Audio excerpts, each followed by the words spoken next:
Hello, friends, and welcome back to another episode of College Football Game Day Live, the last college football Saturday of the regular season. I am your host, Thor Nystrom, joined as always by my co host, Mike Farrell of Mike Farrell Sports. For the next 90 minutes, Mike Farrell and I are going to be giving out all of our picks on today's card sides, totals, player props. You guys know the drill. We'll also be taking all of your questions, so please type them into the chat below. You need to be a subscriber to type them in, so just hit that little subscribe button. Only other favor that we'd ask you, everyone in here right now, please hit that thumbs up button. Helps us with the algorithm, apparently, I guess. Get the word out there that we're doing that. Appreciate you doing that. Mike Farrell, let's get right into this. Game of the year, game of the century, game maybe of my lifetime of the regular season, Michigan, Ohio State. What are you seeing with this one? What are your thoughts about this? The hoopla surrounding this game. Give me your thoughts. Give me your handicap. Let's get right into it. It's a tough one. I mean, the line's at 3 now. I got it at 3.5. I took Ohio State getting 3.5 simply because, you know, I don't know who's going to win this game. So if you're going to give me 3.5 points, I'll take that. That's an interesting matchup. Obviously, a lot going on with Michigan, potential distractions. They haven't looked as good as I thought they would. Penn State they handled, but they really leaned in on the running game to do that. J.J. McCarthy hasn't looked good the last couple of games. Struggled a little bit against Maryland. But Ohio State's offense isn't that good either. So I think you could lean towards the under here if you wanted to, if you didn't want to take a side. But I'm going to take Ohio State. There's a lot of pressure on Ryan Day, obviously. You know, if he loses to an interim coach with all this going on, third straight loss, I think he's not going to be fired, but he's going to be in trouble. It's going to be a really difficult offseason for Ohio State if they lose this game, and they're not going to be able to backdoor into the playoff. Michigan is us versus the world. I get that, but with all the distractions going on there, I just think Ohio State's the better team. I know we're going to disagree on this one. I'm worried about Kyle McCord. There's a video I saw of him earlier this morning walking from the team bus with a limp. I'm worried about the offense. I just think the defense is going to come up big. I think J.J. McCarthy is going to struggle. I think they're going to be able to handle that running game, and I think a low-scoring victory for Ohio State. That's interesting what you say about McCord with the limp, because there's the rumors about McCarthy being a little bit banged up as well, right? And for a game where it's this titanic of a matchup, there's it's interesting being this late in the season, the last game of the regular season, and I still feel like we don't know a ton about each of these teams, right? Even though they played 11 games to this point, both of these teams are outside the top 50 strength of schedule SP plus. Right. So, I mean, we haven't seen them against a ton of awesome opponents so far. Obviously, that changes today. What we have so far by the metrics, the 1 and 2 defenses by SP plus in terms of strength. Michigan has the edge on offense by SP plus 6 against 19. They have a little bit of the edge on special teams, 7 against 13. I don't know that Ohio State will have the success rushing. We'll have to see on that. That's where this game could flip if they do. When Travion came back a couple weeks ago, they've been running the ball well since then. Michigan obviously has a good run defense. Can Ohio State run on them? I mean, that's going to be a big key there. If they can, Ohio State needs to throw into the Michigan's number one ranked pass success, pass defense. That could be an issue with like you mentioned, Kyle McCord. I didn't know the thing about the limp. I got issues with Kyle McCord, even just in general. 16-12 big time throw rate to turnover worthy play rate, obviously more indicative carryover rate from that to just touchdown to interception rate, whatever. What you're concerned about here is if it has to be go through the air for Ohio State, is this just going to turn into force the ball to Marvin Harrison Jr., which is we've seen a little bit. Kyle McCord, is he going to get the yips in the pocket, whatnot, and then that's where things could go downhill for Ohio State. They're on the road here. We'll have to see. But then again, on the other side, with McCarthy, if he's not 100%. I don't know. I'm just more confident in Michigan being able to run the ball on an Ohio State run defense that is definitely not as good as Michigan's run defense. That's why I prefer Michigan being at home here. just my power rankings, I have Michigan 3 points better or so than Ohio State, Michigan being at home. So I'm of course going to lay the 3.5, the 3, whatever it is. We disagree on this one, but I'm very much looking forward to this game. Mike, moving on to our next one, same kickoff time at noon Eastern here. SEC game, LSU hosting Texas A&M. Got a line on this one live, 12.5. LSU is laying. The continued Heisman campaign of Jaden Daniels as LSU is going to do whatever they can to just run up his numbers. Almost embarrassing what they were doing last week to Georgia State. Just like, Jaden, just, whatever you can to run up your numbers. What are you seeing in this game, Mike? I'm taking the over. I don't like the side. I'm not really sure. Obviously, Texas A&M's in transition. Who knows what type of effort you're going to get this weekend. LSU scores points. I think A&M can put up points too. So I look at it as a shootout. I would lean LSU. I think they could blow this game out. Jaden Daniels is going to play every minute, as you mentioned. There's a Heisman on the line here in the campaign. Bo Nix looked good last night. Michael Penix Jr. is putting up stats, but Jaden Daniels is clearly, playing for that Heisman. Not his choice. This is Brian Kelly's choice. Jaden Daniels wants to play every minute of every game, of every football game he's ever played. But they're gonna really, push for the Heisman. That's good for those who like to bet the over, because LSU, I believe, has hit the over all but once this entire season. And with Daniels out there padding stats, A&M's going to have to respond and try to open up their offense. That's probably going to be pretty easy against a horrible LSU defense. So if you give me Jaden Daniels Heisman and LSU's awful defense, I think you're going to get a lot of points scored in this game. So it's 66.5. It's going to go over 70 probably pretty easily. On this one, we agree. My system's total on this game is near 80. Mike, as you know, every single week my system is screaming to take the over on LSU games, screaming to take the under on Iowa games. And we agree on those games every week. We take the LSU overs every week. We're taking the Iowa unders every week. And every week, both cash. If the Iowa game was being played today, we would have been telling people to take the under. That one is yesterday, a historic under, and it went under again. 24.5, and it goes under. Unbelievable. I mean, unbelievable. Out of all season, Big Ten West, not just Iowa, Big Ten West under. I made a ton of money this season just on that alone.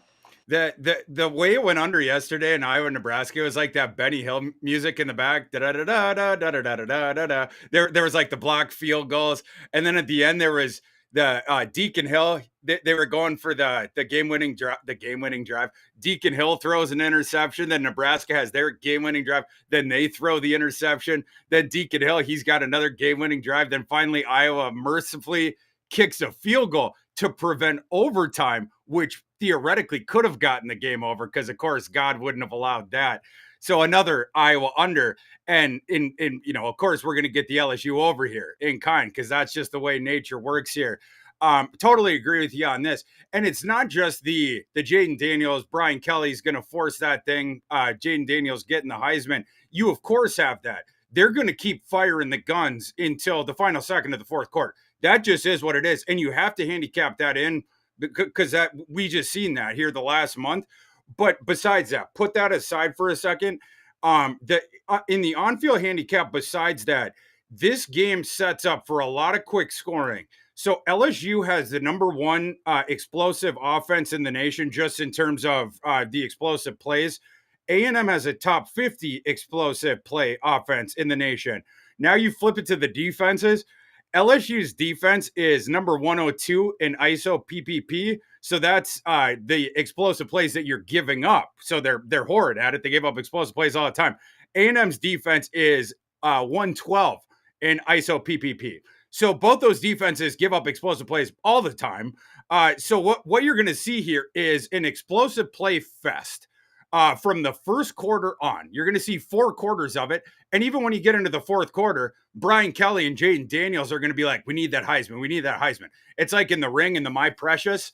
It doesn't matter what the score is. They're going to keep going for it. This is a game for postseason awards. And A&M, by the way, and that interim staff, they're going for their jobs, right? Or some of the kids on that roster, they're playing for their next opportunity.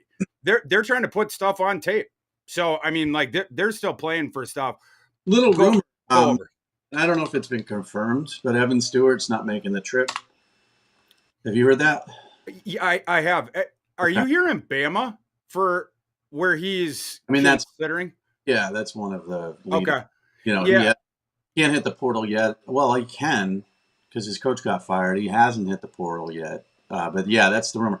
That's a big time receiver there, but they don't Big time receiver. utilize him properly anyway. So that's not going to really impact this. I think Aeneas Smith's going to have a big game. I think we're both right here that this is going to be a sort of a guns out show on both sides. Yeah, and a great note there, Mike. Pointing that out, and that point, a prop thing as well. Anaya Smith here, I think, because of that. I got to pull up the number because the books, they do not do a good job in general of baking in context like this. Without Evan Stewart in this thing, all the targets are going to go to Anaya Smith, Yeah. and they're facing one of the worst defenses in the entire So FBS. he's 79.5. Go over. So go over that, but you Go can over. get alternate receiving yards. You can get on DraftKings, you can get a plus 185 over 100. I think he's going to have a 100-yard game. I would also go anytime touchdown scorer with him. So he's going to be the guy they feed for sure. He's going to have a big game. He's going to have a big, and again, LSU gives up the explosives, over and over and over. And like an Smith going to get all the targets, and they're going to be going fast, explosive plays, points bonanza. So yeah, big time prop game. Next game, Mike, last one, and then we're gonna open our mailbag for the first time. Battle of the North Carolina, Mike. UNC traveling to a UNC team that've been playing down for a month, traveling to NC State, a team that nobody can figure out why they're good. They've gone on this surge when everyone left them for dead. NC State is laying live 2.5 at NC State. Mike, who do you like in this one? I'm going to take UNC. I don't really feel overly confident with it. NC State is not a great football team. But Dan, Doring he's a tremendous football coach. The way they've been cobbling together victories and the way they've been, just sort of hanging in there with teams that they probably shouldn't hang in there with. I know Duke game wasn't close, so lost 24-3, but, beating Clemson, beating Miami, these are teams with better roster talent than they have. They've been clawing their way to victories, and I like NC State here. UNC to cover, but I think NC State is going to give them a tough game. This is a team. It could be a more of a high scoring game, even though NC State plays in lower scoring games. I think Mac Brown and his team are going to sort of handle this one, win by a field goal. It's going to be a tough game. It's a rivalry. NC State takes this extremely seriously, much more so than UNC, simply because they feel slighted. They're always, being considered the number 2 team in the state, all that good stuff. So they're going to come out and fight. But I'm going to lean towards North Carolina here. So I initially had the same lean as you did, Mike. I switched my my play on the sheet to the over. My system's total on this one is 64. The total on this one it's creeped up to 56.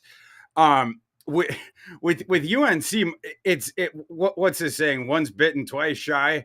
Last week I tried to go on UNC again, and I watched that game. They outplayed Clemson, and then all this weird stuff was happening. Like Hampton's on the breakaway, and at the 1-inch line, he gets the ball swatted behind from Nate Wiggins, comes from like 40 yards behind and swats it out. And then they had the other fumble inside the 10. And all this wonky stuff is happening. There's just weird stuff going on with UNC, and now over the last 5 games, UNC's 2-3. The only FBS win they had over that, it was a 2-point win over Duke. And, again, like last week, I tried to back them, and I felt like I should have had that win. I was just tearing my hair out watching that game.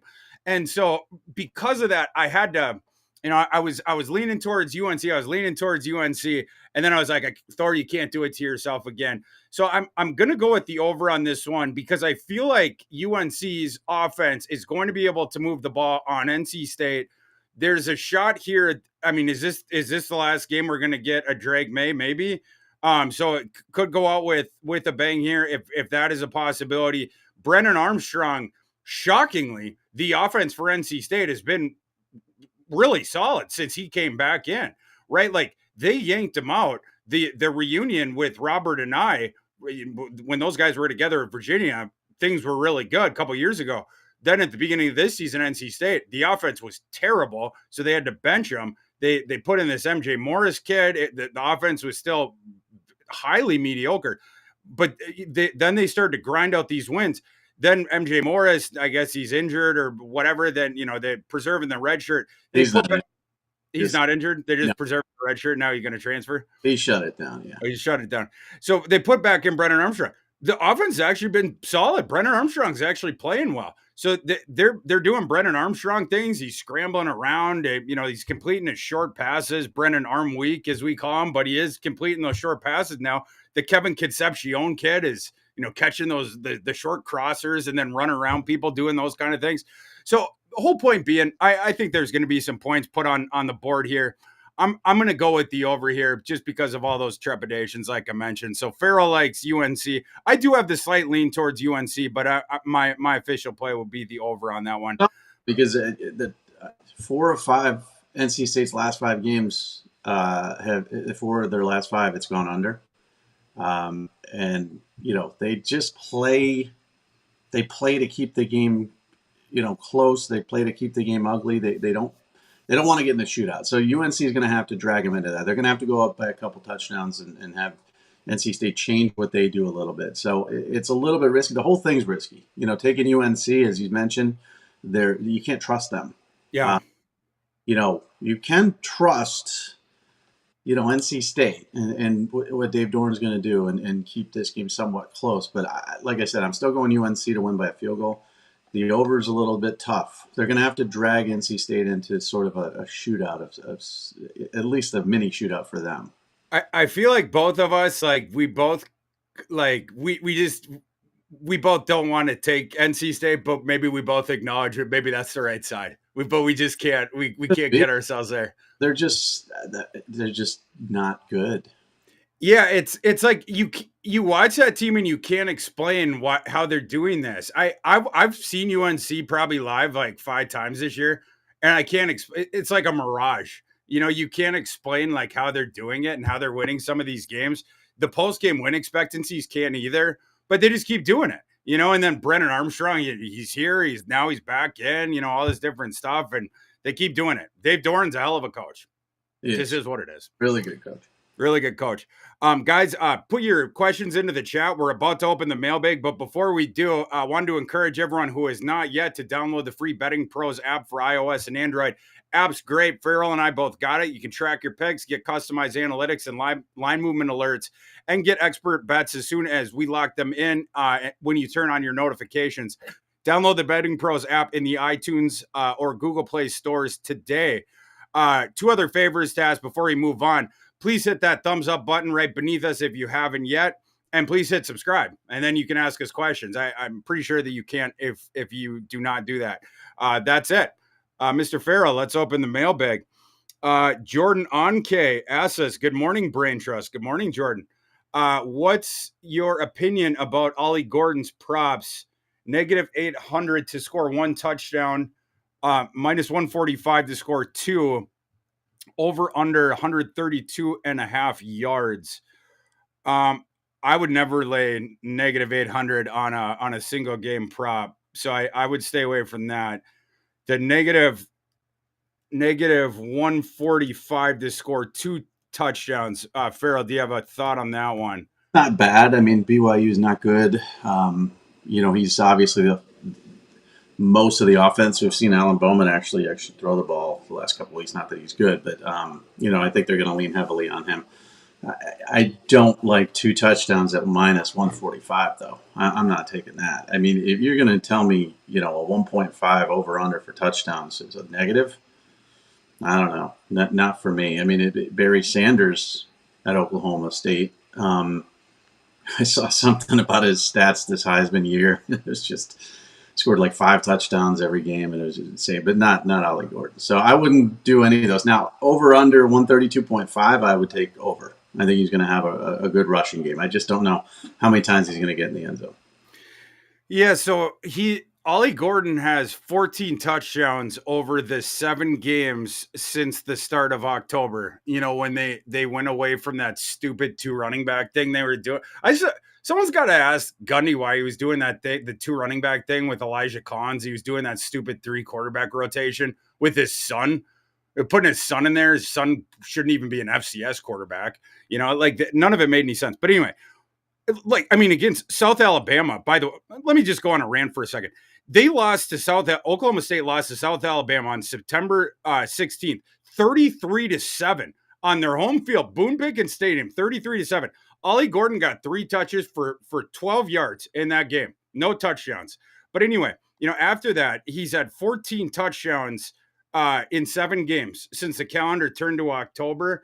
So, I mean, that's why you're seeing a line like that, you know, for the juice where it's at to get to the 2. I don't know about that. I will say, because we're not talking about the game later on. I'm on BYU. The number I got was 17 or 17 and a half. I forget. I am on BYU. I'm not on the Ollie Gordon props today. I like either fading or on. I think there's better value on the board. I just feel like the numbers have gotten so inflated with him. I just feel like there's better value on the board. So Jordan, for me, I'm staying away from the Ollie Gordon numbers, like with how pumped up they've gotten. Where it gets up there with a player like that, for a better like me, I'm either looking to fade or I stay away. Is like where that, like at that price point for me. Farrell, did you where were you with that? I would take the over on the rushing. As far as the line itself, I would take BYU. It's too many points. You know, they're not good, but Oklahoma State shouldn't be beating anybody by 20 points. So I would lean towards BYU, but I don't like either of those touchdown props. Again, like I said, if you're going to require me to score 2 and give me a negative, forget it.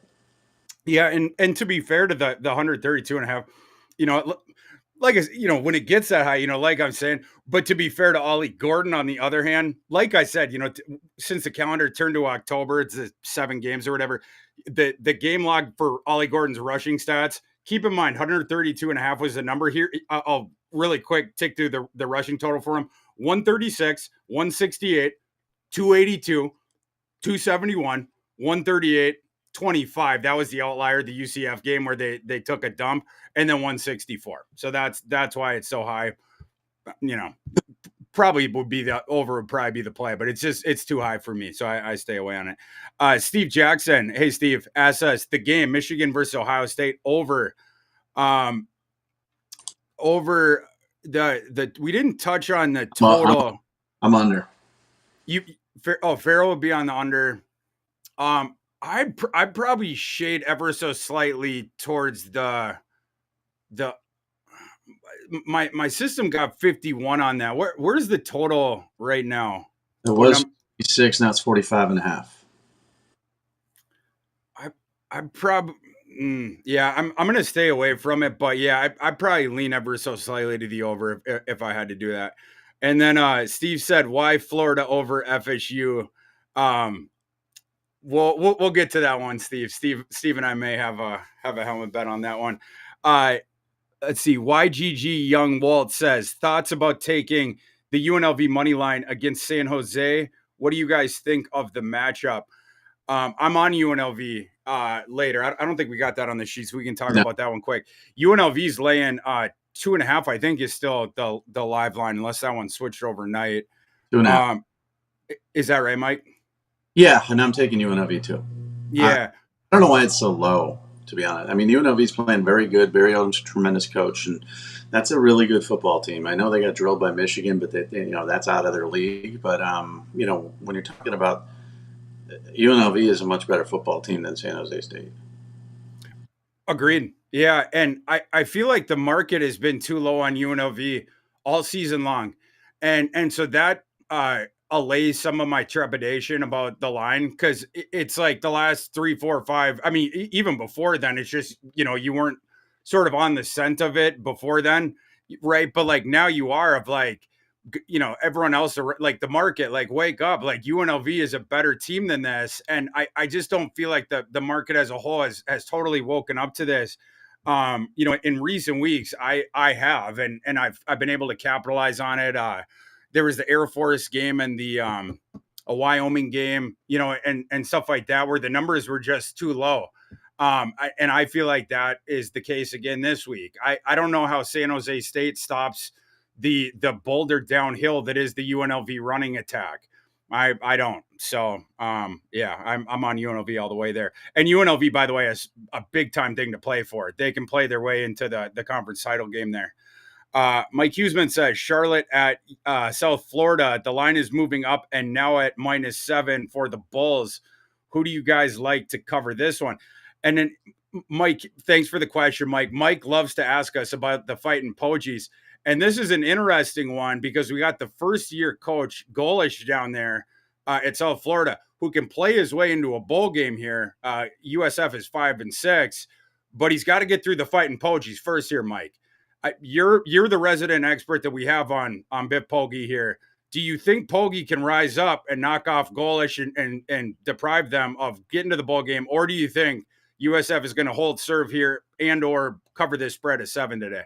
Well, I think USF probably win the game, but not by 7. I'm leaning towards the Fighting Pogies to cover that line. I don't think they'll win outright, but 7's too much. USF plays into a bowl game, and the Pogies cover. I had I bet South Florida earlier this week. I think the line that I got was 5 or 5.5. 7 is we're getting close to the margins on this one. But I'm looking at my systems line. I guess I had South Florida -10.4. So I guess I'm still a fire point for me and my system on the 7. Sam Young says, how are we feeling about those Buckeyes? Harrison train. What anytime touchdowns you guys like in that game and yardages for rushing for Henderson and Corum? Thanks, fellas. Love this show. Thank you, Sam. Appreciate it. And thanks for joining us. Harrison, I mean, like, they're going to force the ball to Harrison, right? I mean, like, we were sort of talking about that in the breakdown. That's for sure going to happen. I wouldn't argue against the Harrison anytime touchdown. You're obviously going to have to pay the tax on that, if you're cool with that. The Corum one is the same deal. With the big games and the anytime touchdown thing, I'm always looking for sort of the values on, some of the guys with some of the lesser odds. Mike, as I look those up for I'm going to pull up my props. You want to give your thoughts on some of the props in that game and anytime touchdowns? So the rushing for Corum is 84.5 and Trevion Henderson's 85.5. And I think those are both a little high. So I go under on Henderson for sure. I'm going to go under on both just because there's going to be a lot of shared value here. Obviously McCarthy's banged up a bit, so he's not going to be running as much. McCord's banged up a bit, but you're going to see, 3 deep at running back. So I don't think you're going to see one guy go off for 150 yards or 120 yards or anything over 100. So I'm going to go under on both of those. Anytime touchdown score, I mean, Marvin Harrison Jr. is always a good bet. He's -125 to be anytime, which is actually not a bad penalty to pay. So I would take that for sure. You're looking for value on an anytime touchdown score, a little bit of an odd one, but Julian Fleming at +400, G. Scott Jr. at +600. Those two intrigue me. Play action. Harrison takes up 2 guys. You got big targets on the other side of the field. One of them might score. I'm going to go for my longer shot guy. Mike Farrell, wasn't it Mr. Donovan Edwards who went ballistic in this game last year? Yeah, but he hasn't been the same person since. It's just odd. He hasn't been. But you sort of think through this game and, McCarthy, the idea of him being a little bit banged up. And by the way, one of the props I did do on this game, and maybe I'm getting a little too, pop psychologist on this, reading too many of the the beat reporter stuff and, different stuff like this. But, I think he's going to be confined in the pocket. I did bet JJ McCarthy's under rushing, it's a stupid one, it's beer money or whatever, but it was in the 20s somewhere. But I expect him to be confined in the pocket.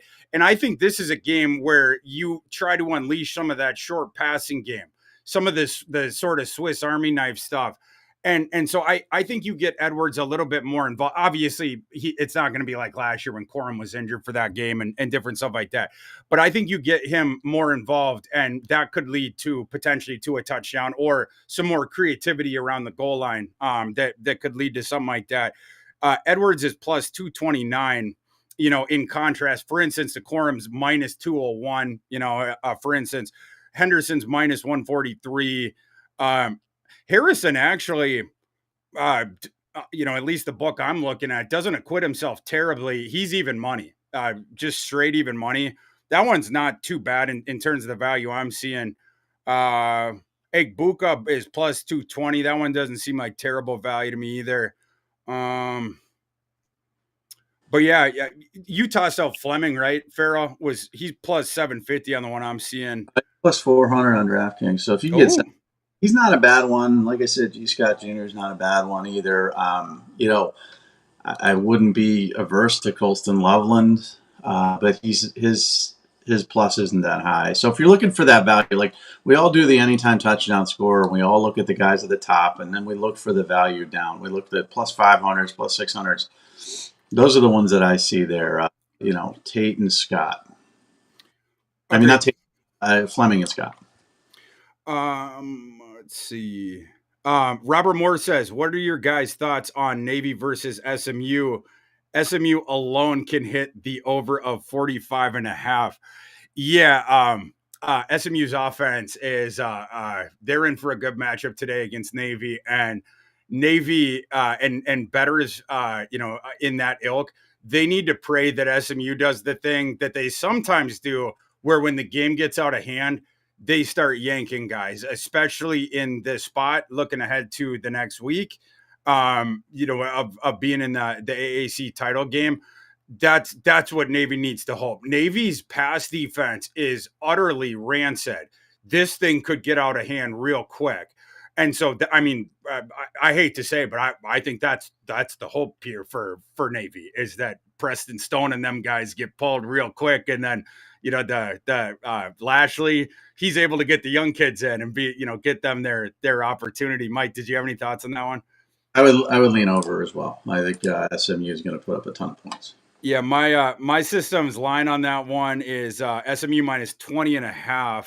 That has to be around where the line is now, and then my system total right around where that thing is live. But yeah, I think SMU going to be doing just about all the lifting in that one. Thanks for the question, Robert. And then he said, any good, Robert's other question, any good MAC games you like today? He also asked us about Louisville and Kentucky. Robert, what we're going to talk about Louisville and Kentucky in a little bit, but as far as MAC games, Farrell, it's weird to the MAC games. They weren't earlier this week, which brings me to another mini rant. Why do they not have games the day before Thanksgiving? Day before Thanksgiving, it's like the time where everyone's like at home. Like you see all the on Twitter, you see all the like local bar brawls or whatever. It's like the number one, local bar night or whatever.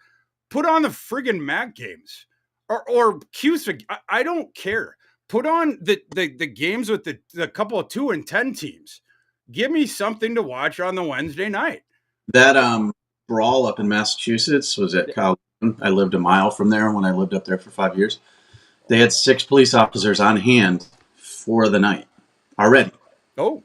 And then they had to call in like 10 more. That is always a brawl. If you want to go to a brawl, that's the thing. And a MAC game in the background of that would have been nice. It would have been pretty nice. And it's hilarious that you knew exactly what I was talking about the second I was. Oh, man. Yeah.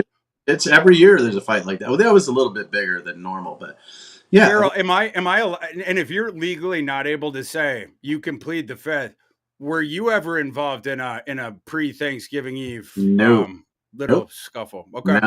No, I was drunk, but I was never involved in a fight. I don't get in fights.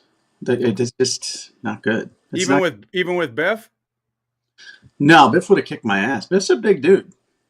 He's a big dude. I mean, he's standing next to Biff. You're like, oh, okay, you played football. I get it. You had big kids. Big Biff. Biff has big, meaty, freaking hands. He would beat my ass. Oh, Viv. The MAC games today are, Ugly. yeah. Which ones do we have? I'm looking through my Northern sheet. Illinois is at Kent State, and Miami of Ohio is at Ball State. I'm not touching either. So the Kent State game, I got Northern Illinois. So my system, Northern Illinois laying 16.1. I'm just showing a little bit of value on Kent State, but I wouldn't touch that one. And then the Miami Ball State one, I got Miami. My system's got Miami laying 6 to Ball State. I think the number is a little bit lower live. I actually I don't I kind of like the way Ball State's playing, and Ball State, they actually have, let me check something really quick. I was running for my bowl projections. I was running I was running them last night, and I pulled up I got like the APR, and yeah. So Ball State, I had a little, so I can like slot them as they go. Ball State is number 7 in the APR, like of the teams that could potentially qualify. Ball State is 4-7 right now. Ball State is in a sneaky situational spot here where you look at it and it doesn't look like they have something to play for. They actually do. If Ball State wins this game, if Ball State upsets Miami of Ohio today, they would be in line to potentially be selected. You wouldn't think that number 7 on that list would get selected. The NCAA is not going to have enough teams to fill their bowl slots. It's why if you hear people today being like, oh, it's a tragedy, Jacksonville State and James Madison are going to make a bowl game, don't listen to them. Those teams are going to be in bowl games because the NCAA is not going to have enough teams to make it. Ball State has something to play for today. They might make a bowl game if they win this one to get to 5-7. So I actually would probably lean Ball State in that one, even though my system disagrees with that one. Christian Lopez asks us thoughts on ECU after scoring 0 points last week. LOL, horrible game between Tulsa and East Carolina. ECU broke my heart last week. I hate that Navy team, and I took ECU getting points against them, and the handicap was ECU's defense, good against the run, was going to slow that Navy triple option. And then ECU, they have a pass first offense, and Navy's pass defense is horrific. The ECU defense against Navy offense handicap was correct. Navy only scored 10 points, and then ECU got shut out. And it's like, oh God, here we go. As far as this one, for me, I'm done betting ECU for the season. I'm hanging up on the Pirates, but my system's got ECU minus 4.7 today against Tulsa. That live line is around 3. Yeah, it's 3. Take the under. 44.5. These two teams stink. Take the under. And my system would lean that way too. So yeah, under's probably the play. Robert Moore says, Mike, which Big Ten West games do you like today? I'm looking at the unders for Wisconsin versus Minnesota and Illinois versus Northwestern. They're asking you to jump in the dumpster, Farrell. So which ones do you like? Under, both. I mean, you cannot argue against Big Ten West unders. Northwestern Illinois. Braun's done one of the most amazing jobs this season by far. I think he should be, no offense to you, I think he should be coach of the year, Big Ten, over Kirk Ferentz, because Kirk Ferentz's problems, he had injuries, yes, but a lot of his problems were self-created with his horrible son and not getting rid of him. Whereas, Braun inherited just an absolute adversity fest and dumpster, and now he could, finish a incredible job campaign. Now, Illinois is just bad. Both teams can't play offensively. The under there, when is Wisconsin at Minnesota? You know what Minnesota's going to do? They're going to slow it down. It's going to be gross. It's going to be disgusting. So again, these two Big Ten West go under on both of them. Next question we had was about Louisiana Monroe and Louisiana Lafayette. My line, so Louisiana is a team that can play its way into a bowl game today, gets that one at home. My line on that one is Louisiana minus 19.2, which is way over where the Vegas line is. They got the motivation. Louisiana does. So Colby Verkooten was the one asking that one. Kobe did say in his one interesting angle in this one, last 10 meetings, the home team is 1-8-1 against the spread. So maybe a little bit of buyer beware, but the home team in this one, ULL, they're the team that has all the motivation. My system says that they have the value as well. That's the way I would lean. I did not bet that one though. So for whatever it's worth, and Kobe does give the buyer beware there. Christian Peters says, what are your two's favorite game to bet today?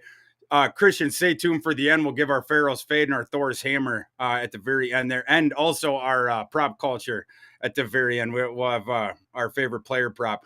John Tolkien says, thoughts on Thor's rock chalk at Cincy?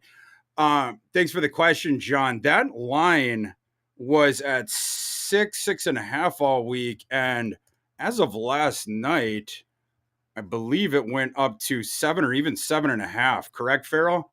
Yeah. Yeah. I like your Jayhawks though. Yeah, I think I would lean that direction as well. This is horrific. Just an awful football team, an awful hire. And every time Kansas, we think we're going to fade Kansas or we're worried about, they always deliver, man. I mean, they lost by 4 points against Kansas State. We thought they were going to lose by a touchdown or more. Just give me Lance. I'm going to take Lance.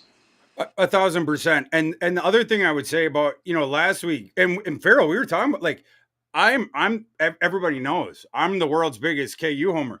I laid it with Kansas State last week because I was told before that game, a couple of days before, that Kansas was going to start Cole Ballard. And it was like, there's no chance that Kansas can stay within single digits of Kansas State starting a third string walk-on freshman quarterback. And they did. Like, I mean, that Kansas's coaching staff is ludicrous. They are ludicrously good. And in this game, they get back Jason Bean. They will. Leopold said right after the last game that Bean had been cleared to play in that game. And they just chose to play Ballard, in part because the coaches are like good dudes. Like they don't, it's not like who is it in Varsity Blues? Farrell, was it Coach Kilmer? Where he was like shooting the kids up and everything. That's not Leopold. He don't force the kids out there, whatever. He let Bean have the extra week or whatever. And he probably took the loss to Kansas State because of it. And Leopold badly wants to beat Kansas State. Like you could hear it in his voice afterwards, but they're getting Bean back today. I think they're going to stomp Cincinnati. Young Walt says, can Coastal Carolina cover versus James Madison, or is the under a better play? Farrell, do you have a thought on that one? I think the under is a better play, but I think they can cover. I mean, JMU let me down. And what we see in a lot of these situations is once you lose your first one, you start to lose your edge a little bit. So I would lean under, though, more so than the side. Yeah, my line is right on where Vegas is. I got 8.4 on this one. JMU laying 8.4. The last time I saw it was 8.5 in Vegas, so I'm right there. And then my total is 53.1. It's 50.5 was the last time that I saw it. So I'm right there. This was a stay away for me. And Farrell, you make a great point. I always watch for that the week after a team loses its dream season, whatever. They had college game day there. It was like all this big hoopla. They lose. They were making these cases in court, like, let us play, let us go to the bowl season and yada, yada. And they get game day there and they lose. And you could have a big letdown spot here. We'll have to see. They got to pick themselves up off the mat. I don't love Coastal, though, on the other side. So it's like a Sophie's choice. That's why I stay away from it. AJS is Bama -6.5, Florida +10, South Carolina +10.5, LSU -6. Over, what's your thoughts on that parlay? How's he getting Bama 6.5? So he must be teasing these. But it's not a parlay then. Yeah, so he must have teased. He must have gotten. But I mean, it's Florida +10. Yeah, so you got 4 points on that. Yeah, the Bama, but then the Bama one he got less on that. So it's very weird. Yeah. Bookie you're dealing with.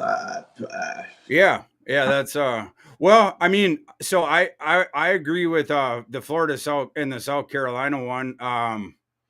Yeah, I like those lines. Yeah, I mean, Bama. In theory, I would need to know the kind of juice you're getting and everything like that. We're going to talk about the Bama Auburn one in a little bit. That's great. I mean, that's great. I would need a little bit more context on this bet, AJ. This Well, seems like an exotic. I don't have enough context to give. He's getting 6-point teasers in some and 3 points in the others, and it's not a parlay. So yeah, I would need to know the kind of juice you're getting, what you're laying, everything like we that. like, Right? So we can't give a comment on this. I like a leg of that though, if you can get it. Yeah. Daryl Greeno asks us, what's your favorite bet today? Farrell and I will reveal at the very end of the show and at our last one. Next one. Pat Mahomes is with us today, Farrell. Again. He is. It's incredible. This guy. He always makes time for us. Thanks, Pat, for joining us again today. Swift and Kelsey, he needs a break from them. It is crazy. I wonder if we're going to get Taylor Swift in here one time. But Pat, thank you again for joining us. Pat says, hey guys, thoughts on Devon Vele under 80 receiving yards with Bryson Barnes out. Mr. Farrell, what do you think about Vele? I mean, really just an unbelievably hardcore. I don't know. I mean, Utah's not going to throw the ball, so yeah, I would lean towards the under 80. But Colorado's so bad, I wouldn't touch that with a 10-foot pole. But if I had to pick one, I'd go under. Yeah. Farrell, you are America's recruiting guru. Do you know anything about Luke Atari Botari?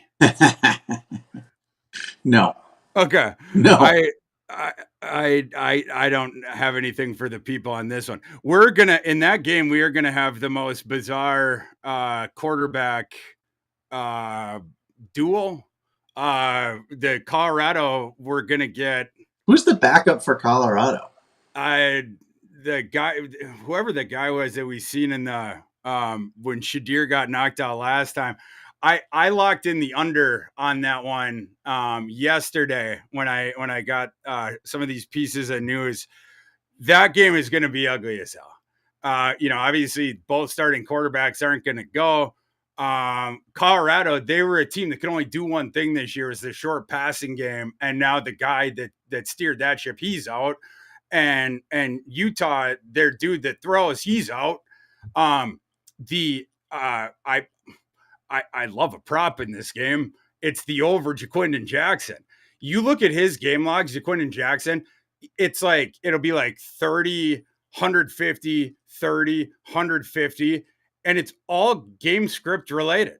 When Utah wins, they give him the ball and he goes ballistic, and then when they lose and it gets away, that's when they don't. They're going to destroy Colorado today. Colorado won't be able to do anything with their backup quarterback. It just is what it is.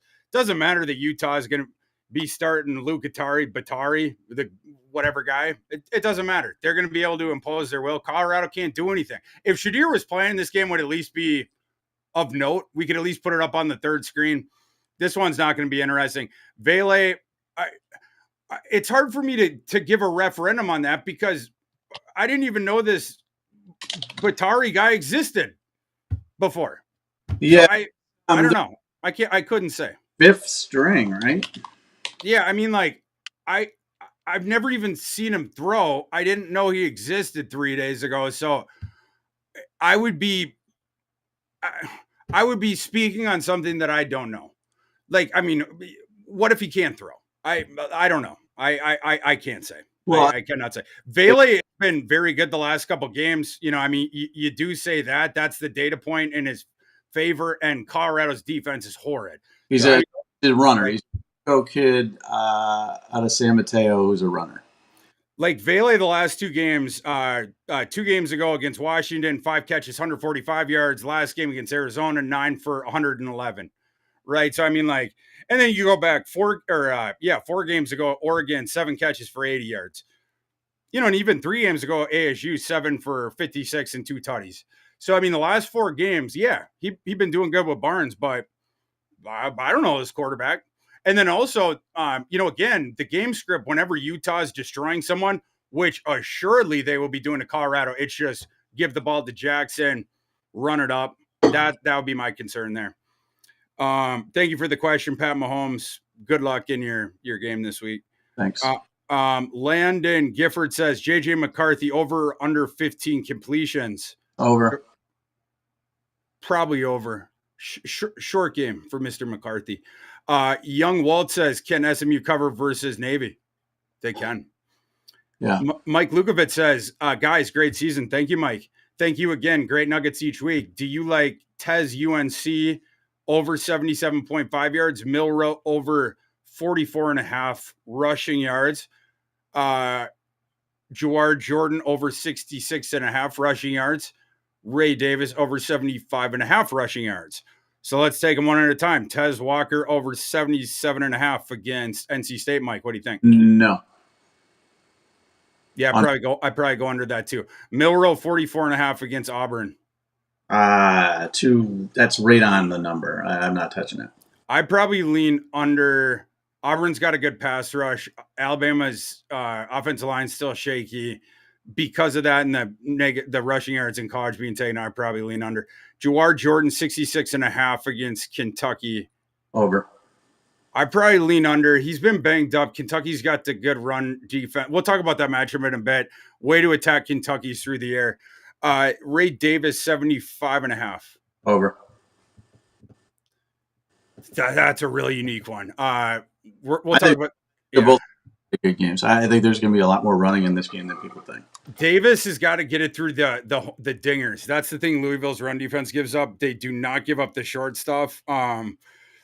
So can Davis break off a couple of long ones? I probably stay away from that one, but that's a cop out. But that's my answer.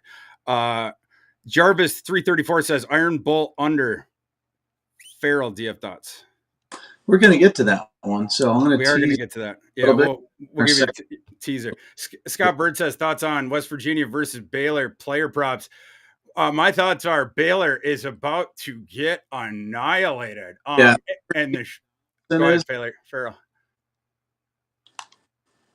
Take the over of CJ Donaldson, whatever it is. Whatever it is. The sharps in the market were early on this one. There is really bad news coming out of Waco. We know that a bunch of players in Baylor are not going to play in this game. And it feels like Dave Aranda, bad news is coming.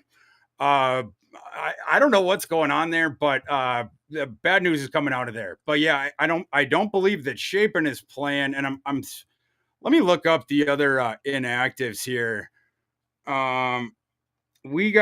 So Shapen is officially out. I'm looking to see the other inactives. Brand 23-23 at Baylor, but other than that 12-2 season, 2-7, 6-7, going to be 3-9 this year. He could very well be gone. I can't find a prop on Donaldson's rushing. It's not out there, at least in a couple of books I'm looking at. Yeah, with this one, I wonder if a lot of the numbers they because of some of the injuries and then because you're expecting the boat race, they're taking some of them down. Let me see if my book don't have any for that one. But yeah, Shapen being out, Presley I think going to be out again.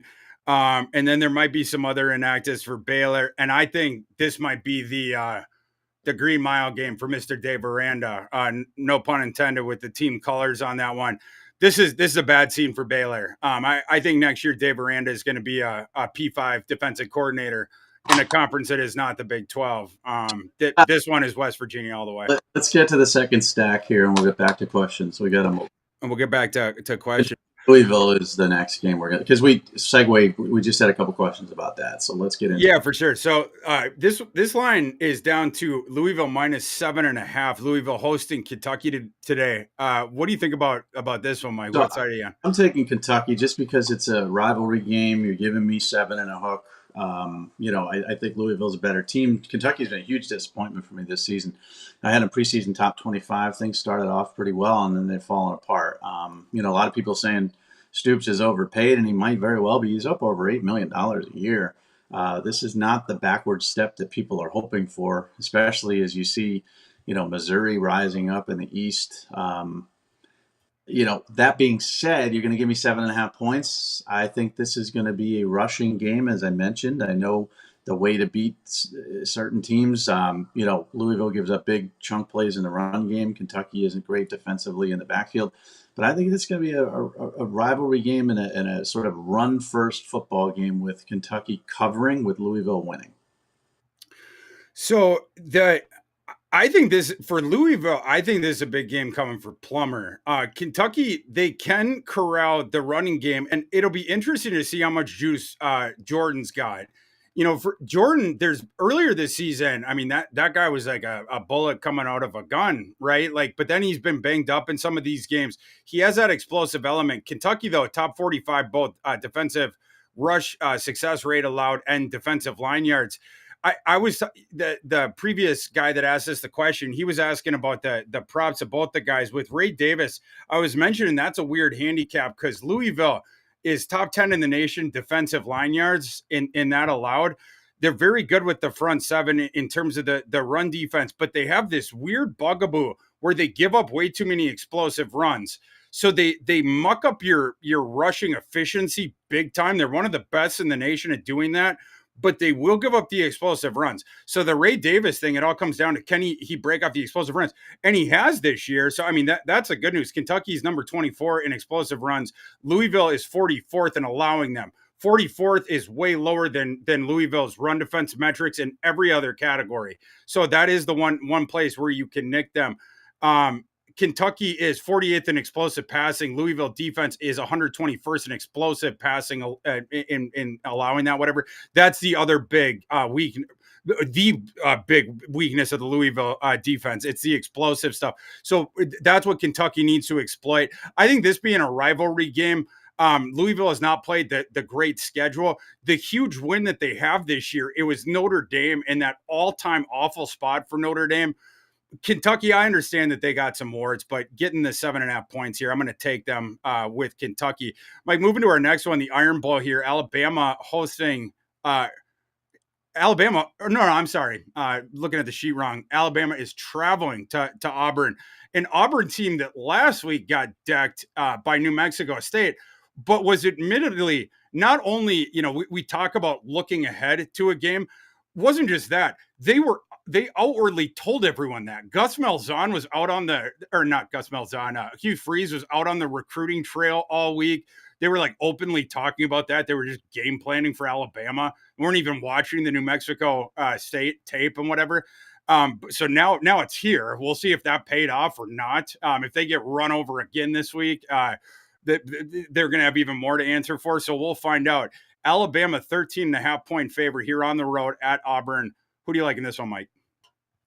I'm going to go with Alabama to cover. I mean, I know it's 13.5 is a lot in a rivalry, but what I saw from Auburn last week, I don't care if they were looking ahead.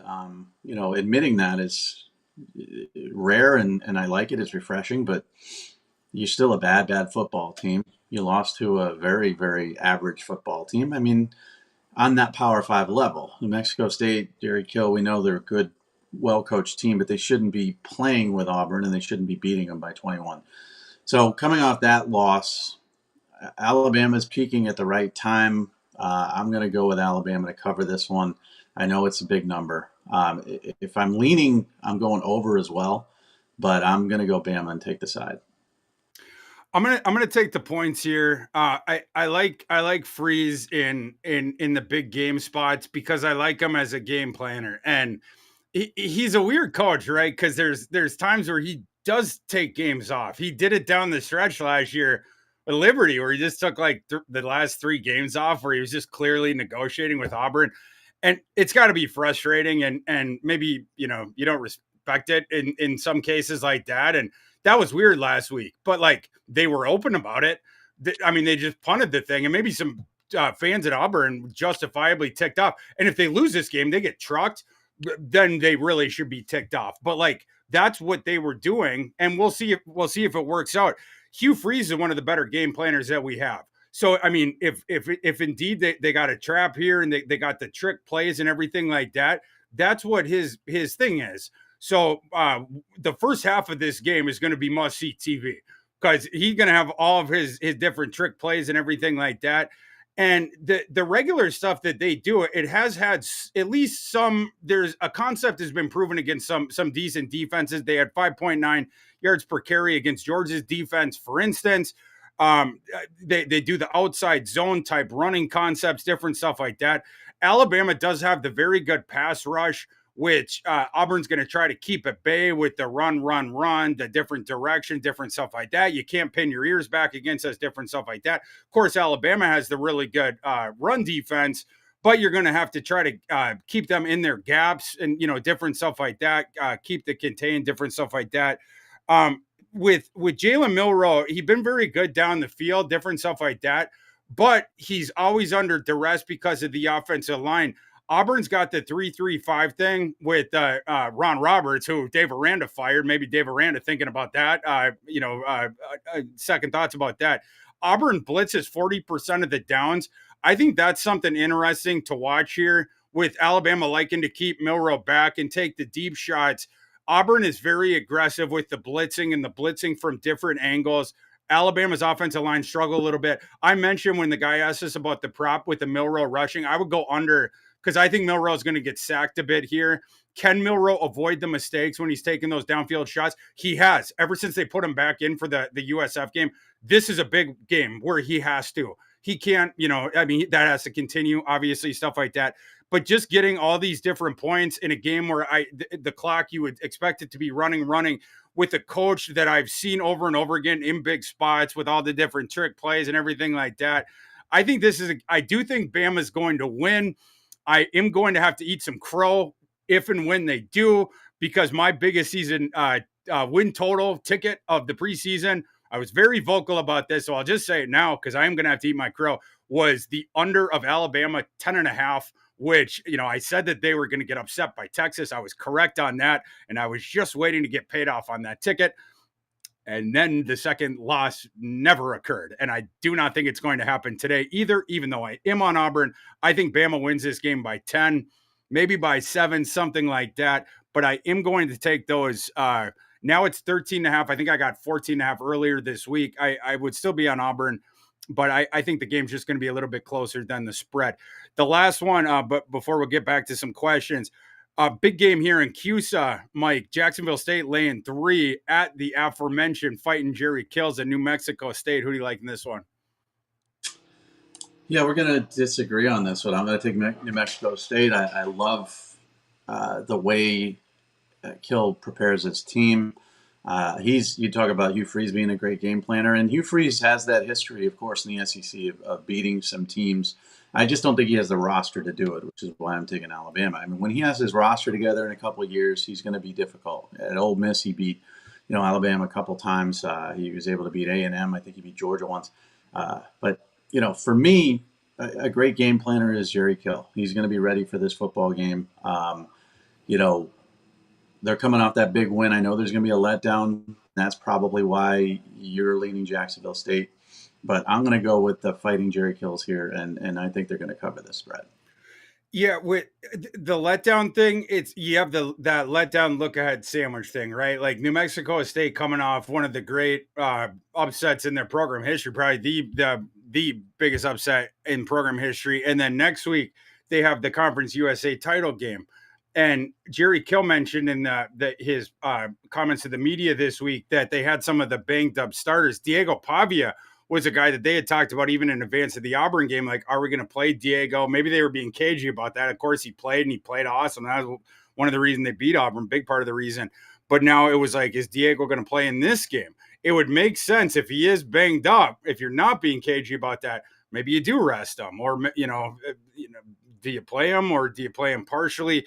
And then there was a couple other starters that Kill was mentioning were not 100% that maybe they would rest in this game as well. So we'll have to see on that thing. And then meanwhile, on the other side for Jacksonville State, it's the complete opposite scenario. Jacksonville State, like James Madison, they're deprived from playing both in the bowl, although that's with an asterisk. I'll return to that in a second. But they cannot play for sure. No asterisk. They just cannot play in their conference title game. So for Jacksonville State, this is their conference championship game. They want to make a statement in this game. This will be full board for Jacksonville State. I also think it's a very good matchup for Jacksonville State. They play at the fastest tempo in the nation, number 1 adjusted tempo in the nation. Very, very good run offense. So does New Mexico State. But here's the difference. Jacksonville State has an awesome run defense. They are Jacksonville State. So Jacksonville State's run offense is top 35 in run success and explosion. New Mexico State's run defense 109th in defensive rushing success rate. Their New Mexico State's run defense is also sub 100 opportunity rate, power success rate, stuff rate. Whereas Jacksonville State's is their run defense is number 6 in success rate. So Jacksonville State has a really good run defense. New Mexico State does not have a good run defense. And that's what both these teams are going to be doing in a game where the clock is going to be running. And New Mexico State may be resting guys in what is a very bad situational spot for them. So even though I love New Mexico State and I may be backing them in the conference title game next week, I may be backing them in bowl season, I cannot today. It will be the fighting rich rods for me. And guys, before we move on, want to tell you guys, if you want a chance to win a premium 1-year subscription to Betting Pros, only 2 things you got to do. Subscribe to the Betting Pros YouTube channel right now, and then comment on this video. That's it. A lot of you guys have already done that, so apparently you're already qualified. We'll be announcing a winner on this channel, so turn on your notifications so you can find out that you're a winner. And that's it. Farrell, should we? You want to just motor through, and then we'll get to the mailbag at the end? Motor through, and then we'll go to mailbag. Awesome. So everyone, keep typing your questions in. We're going to get to our last 3 big games, Farrell and I are, and then we'll hit all the mailbag questions at the very end here in about 10, 15 minutes. So just hit us with the rest of your question. We'll get to them here in a sec. Farrell, the Apple Cup later on today, Washington State got a live line. Is this one down to 15.5? Was that what I was seeing? I think so. 15.5. This one's 4 p.m. Eastern kickoff. What are you seeing in this one, Mike? It's 15 right now. Oh, with this one dropping. I'm gonna take Washington State. This is my theory most of this week, and it usually is every year. Is in a rivalry game, if you're getting an exorbitant amount of points, take them. And Auburn, Alabama is an exception for me because, like I said, Hugh Freeze does not have the roster to stay in that football game. Even though obviously I know. The situation with Auburn and what happened recently where they kept it close and nobody expected them to. This game is 15 points. You just give them too many. Washington's going to win the football game. They could win the football game by 2 touchdowns. But 15 is too many here. Washington knows what they're playing for. Washington State has this rivalry renewed, which is great, but they still don't really have a very concrete future. They want to beat Washington as badly as humanly possible because they've been the ones left out. Just like Oregon State last night against Oregon, they wanted to beat them very badly. They couldn't do it. I don't think Washington State could do it either. But if you're going to give me 15 points, I'm going to take Washington State to cover this one. I think it's going to be maybe a 10 to 14 point victory for Washington. Yeah, I'm with you on this. So I'm taking Washington State, a team that's been up and down, but they were up at the beginning of the season. They were down in the middle of the season, and it appears their offense has picked itself back up off the mat for the end of the season, and it's happening at a good time. It appears for the audition for a lot of these guys, the coaching staff, which who knows, maybe they're looking for new jobs. Assuredly, we know because the coaching Dickert, he confirmed this for us like a month ago that other coaching staffs are trying to poach his players. The roster is auditioning for their next jobs, assuredly, and maybe they've already decided on that. But guys like Cam Ward and some of these guys, they're putting stuff out on tape here. So I mean, they're looking to go out with a bang here. And like I said, they've been playing well in recent weeks. Washington, last time out, they won 22-20 against Oregon State. Obviously, we just seen Oregon State get stomped by Oregon. Next week, Huskies play Oregon in Pac-12 title game. I don't have the numbers in front of me, but it's a pretty good system play when you're, I was talking about next week, New Mexico State playing in the conference title game. I like to do the thing where I'm fading the team that's playing in the conference title game the next week. This is another example of that. It's just a classic look ahead spot. Wazoo is the team that has a lot to play for here when you're giving them all the points. Wazoo is 5-6. They could, potentially rally into a bowl game here. Washington does not need to win by margin. They just need to win this game. So they just want to get on to the next week. Plus, Wazoo does not have a great run defense. I'm trying to see the stats here. They're near 100th in the nation. Rushing success rate allowed and explosiveness allowed. Dylan Johnson, Washington has been leaning on him over the last month. Some of these games where Penix is down a little bit.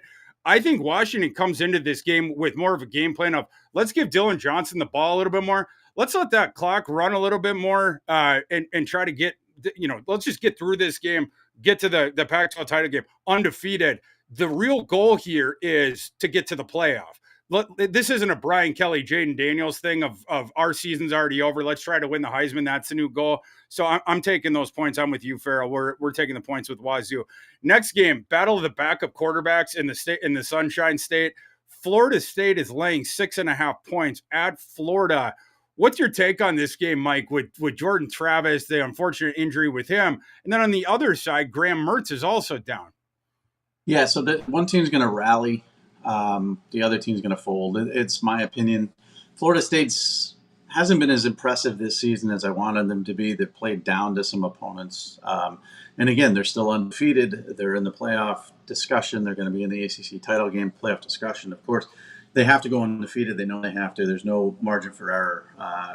Tate Rodemaker's not a bad quarterback. He's certainly not Jordan Travis, but this team is going to rally around it. Win one for Jordan, win everything for Jordan. Eventually, that's not going to work, but I think it will work this weekend. I think it'll work against Louisville, the following weekend. And the reason is I don't think Florida is really playing for a lot. I mean, I know they're playing for a 6th win. I know they're trying to get to a bowl game. But that's a team that's in a little bit of disarray. Billy Napier is going to have to replace his defensive coordinator. He's going to have to hire an offensive coordinator if he survives, which I think he will. But a lot of changes are coming for Florida. I think the roster senses it. I don't really think they're going to rise up. If they fall down early in this game, they're going to fold. Give me Florida State laying the 6.5. I've been wrong on Florida State a lot. They've played closer games than I've expected. But in this one, I think they're going to rise up for Travis. This is a fascinating one. This is the battle of the handicappers. Most games it's the personnel, right? And in this game, it's you have to gauge what is the drop off in value from Travis to Rodemaker, and then what's the drop off in value from Mertz to Max Brown, and then you peg the line off of that. What I got was FSU minus 3.5. That is obviously why I'm on Florida plus 6.5. Other people, they got wildly different things. And then of course, that's why, some people are on Florida State, other people are on Florida with me, but that's what makes this a fascinating one. Other games, obviously where you don't have the injuries, it becomes more of a uniform thing, the way that you see this thing, but that's why I'm confident on Florida. And a part of it, I'll be honest, a part of it was just my small sample of watching that Florida game last week against Missouri. I liked what I seen of that Max Brown kid. Max Brown and Farrell, I don't even know if we probably don't have time to get into this. Max Brown was only a 3-star recruit. And so it was like, why is Florida taking this kid? He was outside the top 1,000 on the On3 thing. I was looking him up like when he came in, because it's like, oh, who is this kid? Whatever. But, when Billy Napier, so he was going after last process, his first target was Michael Pratt. And Michael Pratt was going to sign with Florida for a bag of money when it appeared that his coach, Willie Fritz, was going to take a bag of money from Georgia Tech. Then Willie Fritz goes back to Tulane. Tulane's boosters gave Michael Pratt an equivalent bag to go back. Then Billy Napier's like, oh, what do I do? He goes and gets Graham. He panicked. Graham Mertz was not a fit for his system. This Max Brown kid is the whole point. When Max Brown, when they put him in, when Graham Mertz got hurt, they started doing things with the offense that was like, it was like the throwback to the Louisiana Lafayette days with the Levi Lewis kid, right? It was like, oh, now we get to see the, when it's like the bootlegs and it's like the motions and it's like, oh yeah, this is the Sunbelt Billy that I know and love. With Graham Mertz, you couldn't really do that. And Graham Mertz has been better than I thought, especially in this system, which was not a fit for him. Again, very small sample, but when that Max Brown kid came in, I was like, oh, this is something. Max Brown went 4 for 5 in that game, 56 yards, and he had like 50 yards rushing, like something like that. And again, the offense, it was moving the line of scrimmage, doing all that different stuff. My favorite prop today was going to be whatever they set the Max Brown rushing yards at. I can't find a book with that on there. Sports books, you cowards, you put that out there. You put the Max Brown rushing out there. Put it out there right in the next 10 minutes. So I can make that my favorite prop today. Who he is. Nobody knows who he is. This was a kid who was committed to Central Michigan that they flipped a week before signing day, the late signing day. Just a desperation pull an Oklahoma kid with really just a weird commitment late in a class. They don't know who he is, so they're not going to put those numbers up there. He's a dual threat. He's a big kid. He's like 6'3", 215. He's a bruiser, not a great passer. But again, I don't trust him. Tate Rodemaker, I do trust. I mean, he's not great, but he was a kid that at least we were able to scout for 4 years, and he came on the radar early. I just know what I'm getting there. I don't know what I'm getting in Max Brown. So they're not going to put up those numbers for you either because nobody knows who this kid is. Yeah, we'll see, but yeah, I like the mobility element that he gives. Rodemaker, that what I seen to him, it's he puts the ball up for grabs too much, and you don't get the mobility element from him. Of course, he does have the better weapons around him, but when he puts the ball up in the air, I don't know about that. So we'll see. I'm putting FSU on upset alert today, but we'll find out. Last one. Speaking of upset alert, we got one last year in this game. Clemson laying 7.5 on the road today at South Carolina. What do you think about this one, Mike? I'm taking Clemson. I've been on Dabo since the Notre Dame game. Since the whoever from Spartanburg phone call, the plant call there. Oh yeah. Who is that guy? Tyler.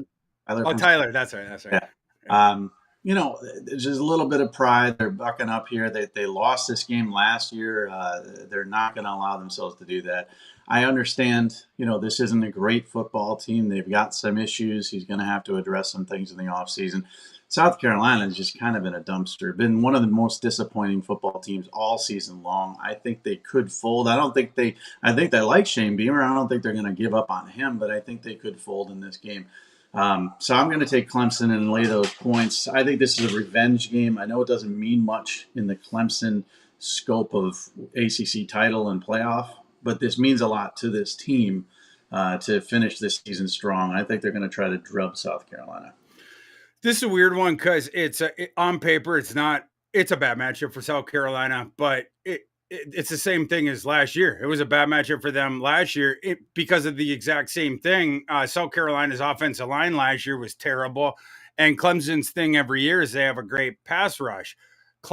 South Carolina was able to figure it out last year in basically the exact same spot where South Carolina had started out the season poorly, and then they rallied into bowl season in part. Well, not in part, explicitly because they upset at the end of the season Clemson and Tennessee. Well, first it was Tennessee and that crazy upset they had at I think that was the game where Hendon Hooker got injured, and then the last game was Clemson, and then they gave Notre Dame everything they could handle in that bowl game, whatever. This is a very similar game, where it's South Carolina's offensive line stinks again. Spencer Rattler has actually been pretty dang good this year. But he doesn't have any help, right? I mean, Joaquin Bell left him. They didn't get him any. Marshawn Lloyd left him. They didn't get him really any help. But Rattler is top 10 in the nation in completion percentage. Like, he's been pretty good at everything. It's just he's under duress all the time. So can he buy the time?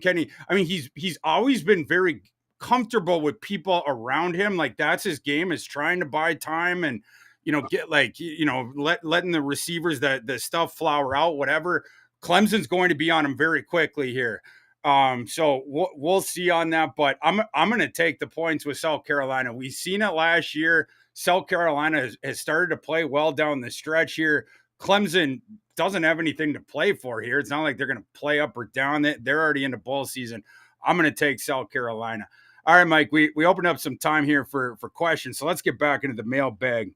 We left off, I think it was, let's see, we got West Virginia. Yeah, Joe Petoskey, right? Best teaser parlay of the day. Yeah, don't do those. I'm sorry, Joe. I don't. Yeah, it's not like I'm too good for it. I just don't. They just never work out. I do the one. I do once a week. I do a crazy money line parlay. But I don't have time to go like right now to put one together.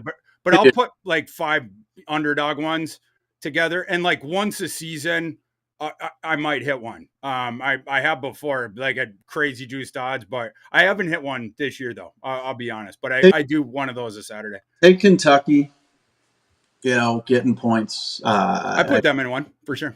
Getting what? 9, so that'd be up 16.5. Bring Alabama down to whatever 4.5. And then for me, Clemson getting a 1.5. That's a 3-team 9-pointer. It's not going to work out though. They never do. Yeah, no, they never do. But yeah, if I was doing the underdog one, I would. Kentucky is plus 245. I would toss them in, and I would do Florida as well. And then I would do South Carolina. So that would be sort of the building blocks of mine. South Carolina is plus 260. Florida is plus 200. Now we're starting to juice something up, but that's how and then you some beer money, right? And then you get it way juiced up. Julio Vs says, can West Virginia cover 11.5 at Baylor? Yes, and they almost assuredly will. Dave Aranda will then be escorted out of the building. Jacksonville State -3 at New Mexico State. I think they will. Farrell disagrees with me. And Cal +9 at UCLA. The last one we have not talked about yet. Last one's interesting. Farrell, do you think this is the last day of the Chip Kelly reign in Westwood? I don't think it is. I think I would take Cali cover 9. I don't think UCLA is going to cover that number, but I don't know. I mean, there were rumors a couple of weeks ago. Then he beats USC. I mean, they're moving to the Big Ten. They don't give a crap about football. They don't care. So why make a change? Let Chip go into the Big Ten. So I don't think he's gone. I know you do work with Mr. Neuheisel. I know Mr. Neuheisel's got a lot of, has any birdies whispered in your ear about stuff going on out there? Rick told me that they don't care about football. Matter if they change the coach, they have to change the entire administration and their entire focus on everything. So he doesn't have any birdies as far as whether Chip's gone or not. I don't think Chip cares either. Chip can find a job. I mean, UCLA gets ready. He can find a job someplace else. I mean, they should be happy to have Chip Kelly. But no, I don't have any inside sources. My line on the Cal UCLA is UCLA -11.8, but I didn't bet that because there's that whole Chip Kelly thing is weird, and then he's been changing the personnel, and I can't. The explanations for it, I can't put my finger on. Is it injury? Is it his decisions? They bench Steele, or was it, and then Harden, and then the quarterbacks. I can't put my finger on that team. And then the Cal stuff is, anyway, I don't want any part of that game. So I'm sorry. I don't got an opinion on that. Cole Dickerson says, big fan, guys. Thank you, Cole. Appreciate that. Thoughts on the Poop Bowl, UMass versus UConn. UMass. Farrell, this is a game. Mike, I'll step aside and let you talk about this one. UMass. Our buddy Jim Mora Jr. came out this week and said, you have no right to boo UConn. You have no right to criticize UConn unless you provide us money for name, image, likeness, which they never will care about football up here. Already talk about basketball. Basketball team has won national championships. Football team stinks. Don Brown's a very good coach. All of that, UMass. I'm trying to find my wallet. See if I got a couple bucks we could send in so I can criticize him. Oh, yeah. Send $2 to. We could send in some. Good job last year, but don't pull the NIL stuff. It's not for UConn whatsoever at all. So I got my line on that one is UConn. Crab ball indeed. UConn -1 at UMass, and that live line is UConn -2 at UMass. I hate to say it, I'm not touching it. My total is 2.5 points over what the Vegas one is. I'm at 54. I don't got an angle on that one. I don't got an angle on that one. Yeah, and Jim Mora, I'll send the money in. I won't criticize you till you get that $10 check. How about that? Then you can. Then I can.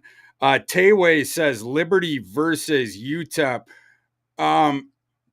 That's so interesting one. A couple different things is, so we'll start with the value on it, and then we'll get to the handicap. Live line still 17. Let me see. Yeah, 17.